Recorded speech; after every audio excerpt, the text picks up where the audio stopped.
ये इतनी खराब हो गई है, कुछ समझ ही नहीं आता क्या करें।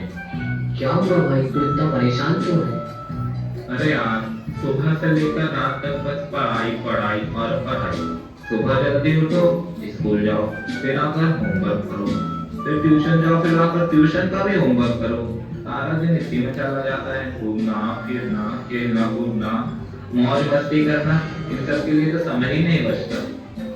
हाँ यार, बात तो तेरी बिल्कुल सही है। अब इस उम्र में मौज मस्ती नहीं करेंगे तो क्या अधेड़ उम्र में मौज मस्ती करेंगे? लेकिन मेरी जान, मौज मस्ती नहीं रुकनी चाहिए।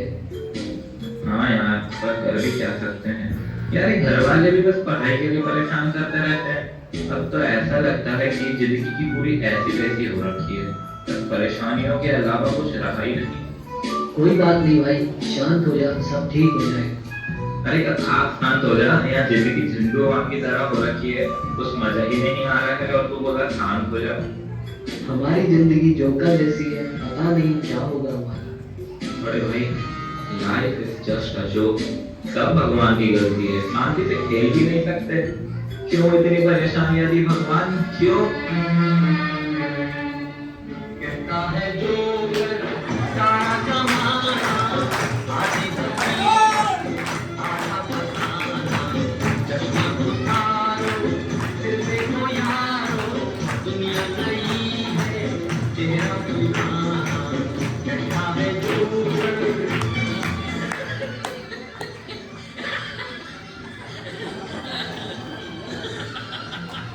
देख रहे हो, हमारे इतने बुरे दिन आ गए हैं कि एक जोकर भी हमारा मजाक उड़ा रहा है।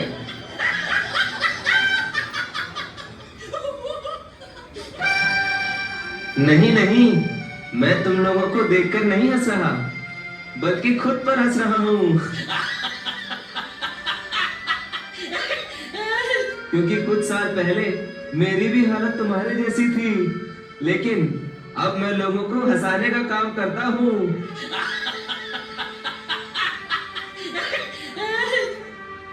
हमारी परेशानी भी दूर करिए। हमें समझ नहीं आ रहा है हम क्यों जी रहे हैं।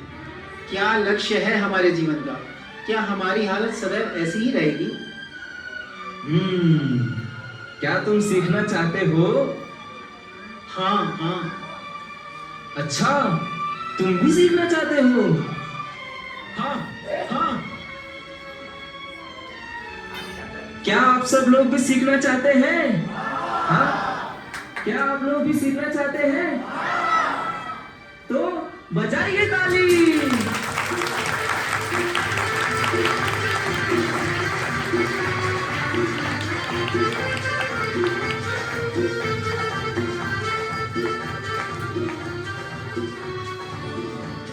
चलो, मैं आप सबको एक कहानी सुनाता हूँ, राजा भोग विलासी की।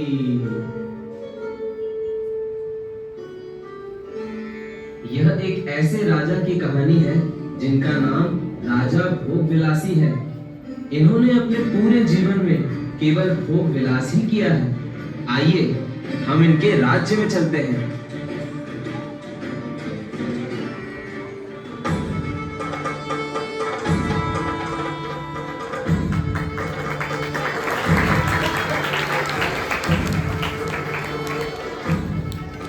ये है राजा भोग विलासी। इन्होंने अपने जीवन में अत्यधिक भोग किया और अपनी विलासिता को बढ़ाने के लिए अनेकों राज्यों पर विजय प्राप्त की। उन्होंने सिर्फ धन संपत्ति ही नहीं, बल्कि अन्य राज्यों की रानियों को भी जीतकर अपने हरम में शामिल कर लिया। प्रणाम ऋषिवर, आपका मेरे राज्य में स्वागत है। कृपया मुझे आज्ञा प्रदान करें। हे राजन, आप इस राज्य के सर्वश्रेष्ठ व्यक्ति हैं। आपने अपनी सीमाओं का विस्तार बहुत अधिक किया है, किंतु अब आपको धर्म की सीमाओं का भी विस्तार करना चाहिए। मेरी आज्ञा है कि आप भगवान के नाम का प्रचार करें और धर्म का प्रसार करें। ऋषिवर, धर्म और कर्म के कार्य तो मैं अपने जीवन के अंतिम दिनों में करूंगा।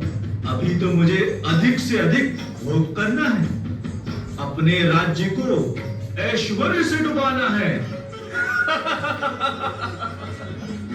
जब मैं स्वयं समर्थ हूँ तो भगवान की क्या आवश्यकता है? बताइए। यदि आप कहते कि आपको सुख सुविधाएं और मेरी तरह ऐशो आराम चाहिए तो वो मैं आपको प्रदान कर सकता था। लेकिन ये पूजा पाठ भक्ति ये मुझसे नहीं होगा ऋषिवर। राजन, यदि आप मेरी आज्ञा का पालन अभी नहीं कर सकते तो मेरा एक विनम्र निवेदन है, क्या आपको वो स्वीकार है? कहिए ऋषिवर, कहिए। आप अपने राज्य में एक मूर्ख व्यक्ति खोजें, उसे एक दंड प्रदान करें और आदेश दें कि वह पूरे राज्य का भ्रमण करे, साथ ही उसे इसके लिए वेतन भी दें। जैसी आपकी आज्ञा ऋषिवर, ऐसा ही होगा। एक मूर्ख को खोजना है। अरे, मेरे राज्य में मूर्खों की कोई कमी नहीं है।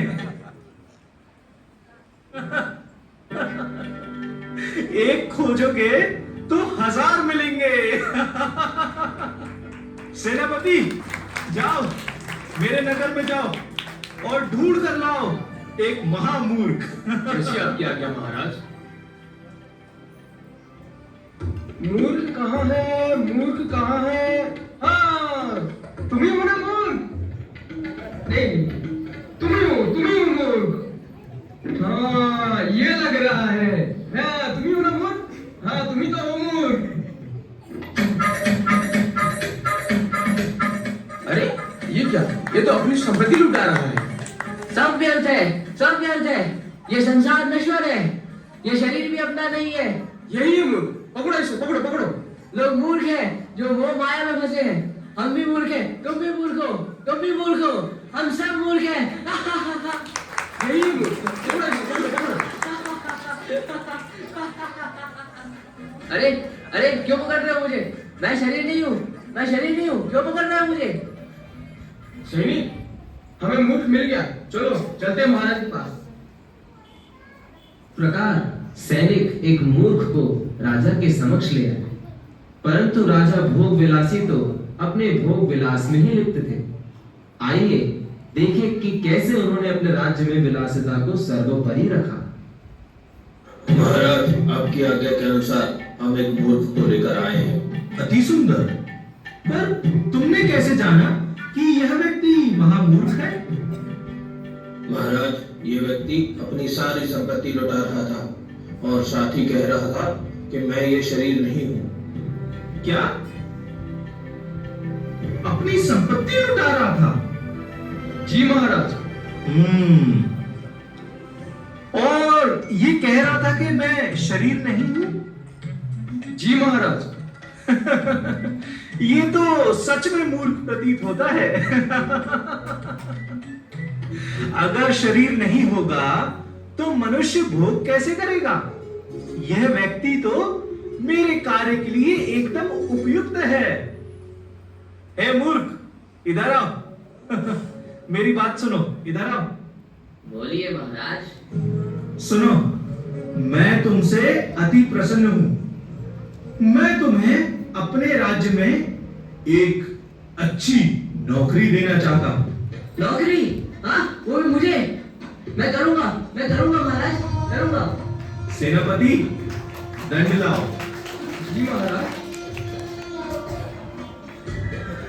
हाँ, तो लो, ये दंड लो, लेकिन ध्यान रहे तुम्हें इस दंड से किसी को मारना नहीं है, समझे? तुम्हें बस राज्य का भ्रमण करना है। इसके लिए मैं तुम्हें वेतन भी दे दूंगा, ठीक है ना? चलो अब जाओ यहां से।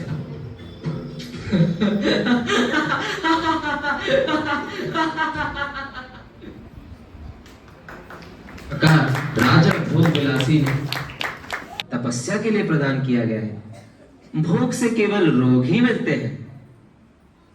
राजा भोग विलासी ने इतना अधिक भोग किया कि अब वह रोगों से पीड़ित हो गए।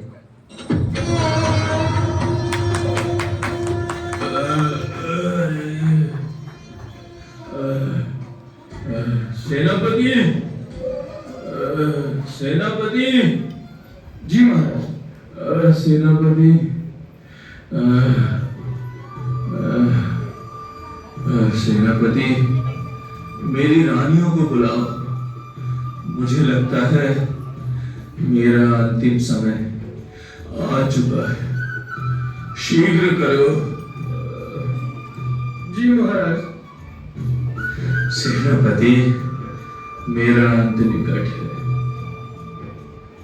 हे मेरी प्रजा, मैं आप सभी का स्वागत करता हूं। आप ऐसे ही मेरे उत्सवों में आते रहिए और मेरे राज्य का गौरव बढ़ाते रहिए। मैं आपको कोटि कोटि प्रणाम करता हूं।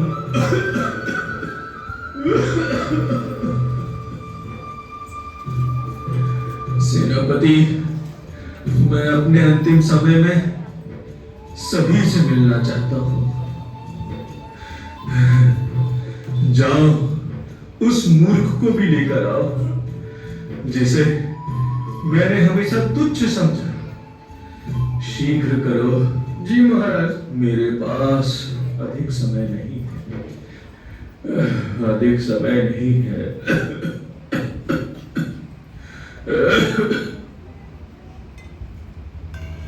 महाराज प्रणाम। कैसे हैं आप? कौन? मूर्ख? तुम आ गए मूर्ख। हाँ, मुझे तुमसे मिलना था। मेरा अंत अब समीप है। मुझे बहुत दूर जाना है। बहुत दूर जाना है। महाराज, आप कहाँ जा रहे हैं? क्या मैं भी आपके साथ चलूं? नहीं मूर्ख, मैं जहां जा रहा हूं वहां कोई मेरे साथ नहीं जा सकता। कोई भी नहीं। वहां मुझे अकेले जाना होगा। अच्छा महाराज, कोई बात नहीं। आप अपनी रानियों को तो साथ लेकर जा ही सकते हैं। उनके बिना तो आप कभी नहीं रहे। नहीं मूर्ख, नहीं। तुम गलत समझ रहे हो। मैं जहां जा रहा हूं वहां मेरे साथ कोई चीज, कोई वस्तु, कोई मनुष्य नहीं आ सकता। मुझे अकेले ही जाना होगा। अच्छा, तो अपने 20 सैनिकों को साथ ले जाइए। मूर्ख,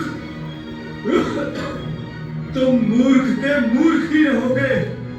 तुम्हें इतनी सी बात समझ में नहीं आ रही है? वहां मेरे साथ कोई नहीं जा सकता। कोई भी नहीं जा सकता। सुनो मूर्ख, मैं तुम्हें तुम्हारी सेवा से मुक्त करना चाहता हूं। जाओ, मेरे राज्य में अपने से भी बड़े मूर्ख को ढूंढो। जाओ, एक महामूर्ख को ढूंढ कर लाओ और उसे ये दंड दे देना, और उसी समय तुम अपनी सेवा से मुक्त हो जाओ। किसे दूं, किसे दूं, किसे दूं? इसको देता हूं। नहीं नहीं नहीं, इससे बड़ा महामूर्ख कौन है? मूर्ख तो ये सारे हैं, मूर्ख तो हम सब हैं, लेकिन महामूर्ख कौन है? हाँ, ये लो। मूर्ख, ये तुमने क्या किया? मैंने तुमसे कहा था कि जो तुम्हें सबसे बड़ा मूर्ख लगे, महामूर्ख लगे, उसे ये दंड दे देना, और तुमने इसे मुझे दे दिया। महाराज, आपने ही तो कहा था कि इसे अपने से भी बड़े मूर्ख को देना। अब इस राज्य में आपसे बड़ा मूर्ख भला कौन हो सकता है? क्या मतलब? जिसने अपना पूरा जीवन धन, ऐश्वर्य, नशा और स्त्री भोग में लगा दिया, और अब अंतिम समय में जब कुछ भी साथ नहीं जा रहा तब पछता रहे हैं। आपने हमेशा नश्वर चीजों में अपनी ऊर्जा लगाई जो अब आपके साथ नहीं जा सकती। इस हिसाब से आप ही बताइए, आपसे बड़ा मूर्ख कौन होगा? महाराज, आपने उस वस्तु को अर्जित नहीं किया जो आपके साथ सदैव रहती। वह है भगवान का नाम। हरे कृष्ण कृष्ण कृष्ण हरे हरे, हरे राम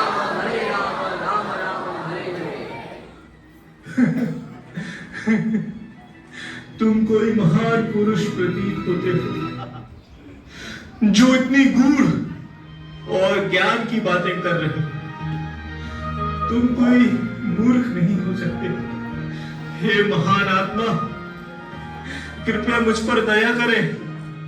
मुझे बताएं आप कौन हैं? हे राजन, मैं उन साधु का शिष्य हूँ जिन्होंने आपको मूर्ख ढूंढने के लिए कहा था। क्या? ऋषिवर,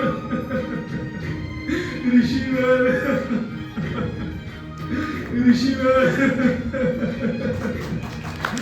क्षमा करें ऋषिवर, मुझसे बहुत बड़ी भूल हो गई है। मैंने आपके आदेशों का उल्लंघन किया और आपके द्वारा बताए गए धर्म के मार्गों में न चलकर सदैव भोग करा और उससे और अब मेरी स्थिति ऐसी है जर्जर। मैं आपके क्षमा का पात्र भी नहीं हूँ ऋषिवर। उठो राजन, जब मैं आया था तब मैंने कहा था कि धर्म का प्रचार करो, पर तुमने मेरी आज्ञा नहीं मानी। शास्त्रों में कहा गया है, नेहा भी क्रमनाशोस्ति प्रत्यवायो न विद्यते स्वल्पम अस्य धर्मस्य त्रायते महतो भया। यदि कोई व्यक्ति कृष्ण भावना में थोड़ा भी कार्य करता है तो वह कभी नष्ट नहीं होता। वह सदा हमारे साथ रहती है और हमें संकटों से बचाती है। राजन, नश्वर वस्तुओं को अर्जित करना व्यर्थ है, वे नष्ट हो जाएंगे, परंतु धर्म और भगवान का नाम सदा हमारे साथ रहेगा। परंतु अभी भी देर नहीं हुई है, आपके पास अब भी समय है।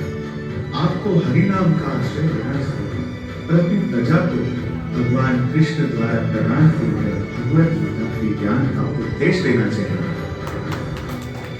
और ऋषिवर, अब मैं केवल धर्म का प्रचार करूंगा, कृष्ण भक्ति का प्रचार करूंगा। हरे कृष्ण कृष्ण कृष्ण हरे हरे, हरे राम राम राम हरे हरे।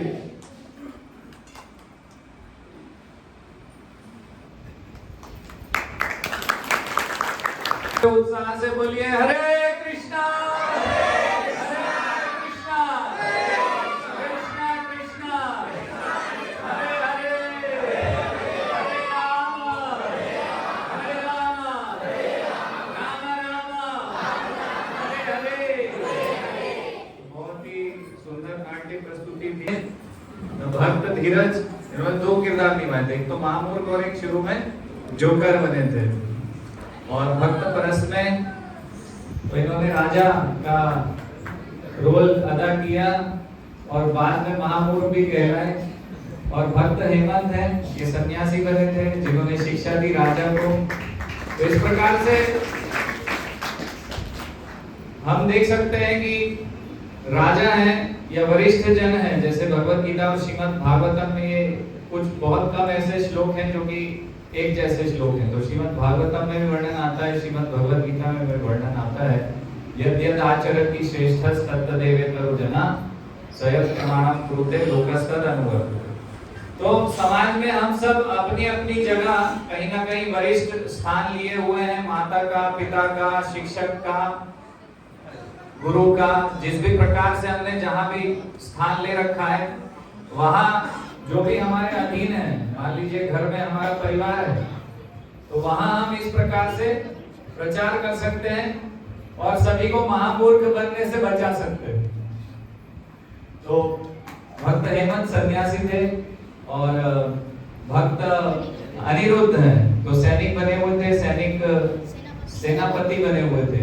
तो एक और सैनिक थे भक्त संकर्षण, माधव, शुरू में जो राघव और माधव, भक्त माधव, ये जो चर्चा कर रहे थे कि कितनी परेशानी है स्कूल पढ़ने में, कितनी झंझट है, नहीं पढ़ाई लिखाई करो, ये सब करो, कितना टेंशन है। तो ये सब इन्होंने बहुत अच्छे से यहाँ पर जो सारगर्भित शिक्षाएं प्रदान करी। और नियमित रूप से हम इस प्रकार से यहाँ पर सत्संग करते हैं, आयोजित करते हैं। तो सबसे पहले तो हम इनका फिर से उत्साहवर्धन करते हैं। हरे कृष्ण महामंत्र बोल के हरे